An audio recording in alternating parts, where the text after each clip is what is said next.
안녕하세요, 독박연구소입니다. 오늘은 빌라를 매매할 때 호구 안 되는 방법, 쉽게 말해서 제값 주고 빌라 사는 방법을 알아볼 텐데, 요즘 이 빌라를 찾으시는 분들이 많으시죠. 그 이유는 이 아파트 값이 너무나 비싸서 도저히 살 엄두가 안 나니까 이 아파트 대체제로 이 비교적 저렴한 이 빌라로 방향을 바꾸시는 분들이 많은데요. 이 아파트 같은 경우는 한 단지에 최소 몇백 세대가 있으니까 이 가격을 알아보기가 쉬운데, 이 빌라는 한 동에 많아야 10세대 정도 되니까 이 거래 사례가 부족해서 이 적정 시세를 확인해 보기가 어렵잖아요. 그래서 우리는 보통 빌라 시세를 확인할 때 이 국토부 실거래가를 확인해 보거나 이 인터넷에 올라온 매물 광고 호가를 보고 판단하는데, 여기서 이 실거래가를 확인할 때 꼭 체크해 볼 부분이 있어요. 실제로 얼마 전에 거래된 신축 빌라 실거래가 내역인데, 보시다시피 이 신축 빌라는 올해 2건이 거래됐죠. 4월에 중개거래로 2억 4,400, 그리고 약 보름 뒤에 개인 간 직거래로 2억 9천으로 매매가 됐다고 나오는데, 여러분들은 이걸 보고 어떤 생각이 드시나요? 매물이 없어서 한 달 만에 2억 9천으로 올랐구나, 저 시세가 맞겠구나, 이렇게 생각을 해버리면 바로 호객님이 될 수가 있어요. 이 같은 빌라에 똑같은 면적인데 보름 만에 4,600이나 업돼서 신고가 됐다면 이 매매가의 20%가 오른 건데, 그걸 개인 간 직거래로 했다? 이런 건 빌라 값을 띄우기 위해서 허위로 거래 신고를 하고 나중에 이 계약 해제 신고를 하는 자전거래로 의심을 하시고, 이런 빌라에서 나오는 물건들은 거르시는 게 좋아요. 물론 혹시라도 진짜 거래일 수도 있겠지만 그럴 확률은 낮다고 보시면 되고, 이건 다른 신축 빌라의 실제 실거래가인데 올해 4월에 딱 한 건 거래됐다고 나오죠. 이 거래 금액은 2억 8천. 이렇게 다른 거래건이 없고 하나만 있다면 저게 진짜 시세일까요? 사실 2억 8천에 실거래 신고가 된 이 집은 전세도 2억 8천에 계약된 같은 집이었어요. 슬슬 깡통 느낌이 나는데, 4월 2일 날 전세 2억 8천으로 세입자를 넣고 4월 9일 날 전세가와 동일한 2억 8천으로 다른 사람한테 매매했다고 소유권을 넘긴 건데, 그럼 여기서 저 실거래가 2억 8천이 적당한 건지 비싼 건지 의문이 들 텐데, 보통 이런 경우는 요즘 많이들 아시는 이 빌라 전세 작업이라고 보시면 되는데, 이런 거죠. 건축주가 신축 빌라를 지어서 파는데 빌라 한 채당 2억 5천, 매매로 분양하는 걸 목표로 정했어요.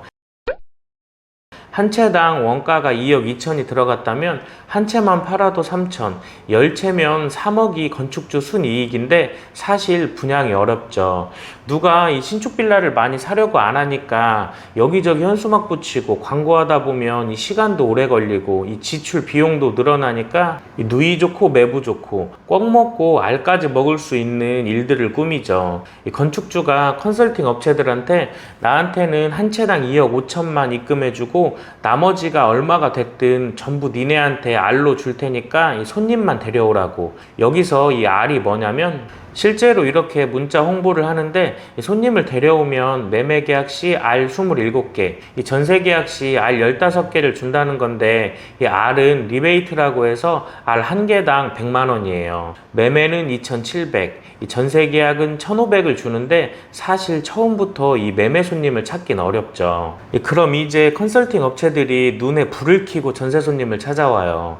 이 전세대출 이자도 지원해주고 중개수수료도 안 받겠다고 하고 여러 가지 혜택과 이 화려한 말빨로 유혹하면 이 비싼 깡통 전세 금액에도 불구하고 이자 지원도 해주고 이 전세 보증보험도 된다니까 안심하고 신축 빌라 전세 계약을 하게 되죠. 그리고 얼마 뒤에 기존 집주인인 건축주에서 이 전세금을 돌려줄 능력이 전혀 없는 바지 사장한테 집 소유권을 넘겨버리고, 이 건축주는 나는 이제 집주인이 아니니까 나한테 보증금 달라는 소리를 하지 말라고 하죠. 그럼 새 집주인인 바지 사장한테 연락을 해봐도 받지도 않고, 이제 슬슬 집 등기부에 이 바지 사장이 여기저기 체납한 세금들이 압류가 들어오면 이 깡통 전세로 들어간 세입자만 혼자 외롭게 남아서 긴 싸움을 상담을 시작하게 돼요. 대부분 세입자들이 처음에 계약할 때 전세 보증보험 가입이 가능하다고 해서 입주를 했는데, 사실 입주하고 나서 보증보험 가입을 하려고 했더니 이 가입이 거절되는 경우가 정말 많죠. 이런 식으로 작업을 하니까 이 실거래가에 찍힌 신축 빌라 매매가나 전세가를 정확히 믿기가 어려운데요.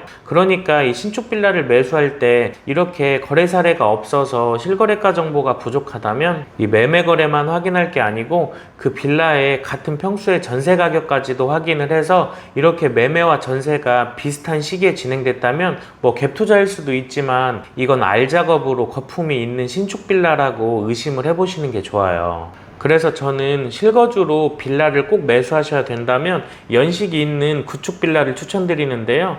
왜냐하면 이 구축 빌라는 수년 동안 일정한 거래 사례들이 있어서 이 기준 가격을 잡는 데 도움이 되고, 이 구축 빌라는 가격폭이 크지 않아서 나중에라도 특별히 집값이 떨어지거나 손해볼 확률도 적고, 이 신축보다 가격도 훨씬 저렴하니까 부담도 덜 되죠. 마지막으로 빌라 시세를 알아볼 때는 일단 원하는 지역을 정하고 이 국토부 실거래가를 확인해보고 인근 부동산 여러 곳에 방문을 해서 발품을 팔아야 돼요. 부동산에 가서 나는 돈이 없어서 신축은 못 가니까 무조건 구축 빌라만 보여달라고 하세요. 근데 부동산에서 자꾸 이런저런 말을 하면서 비싼 신축만 보여주려고 한다면 그냥 다른 부동산으로 가시면 돼요. 이렇게 원하는 지역에 구축 빌라 여러 개를 보고 표를 만들어서 이제 비교를 해보는 거죠. 금액은 얼만지, 면적은 얼만지, 몇 년 된 빌라인지, 뭐 버스나 지하철역은 얼마나 되는지, 담보대출은 얼마나 나오는지,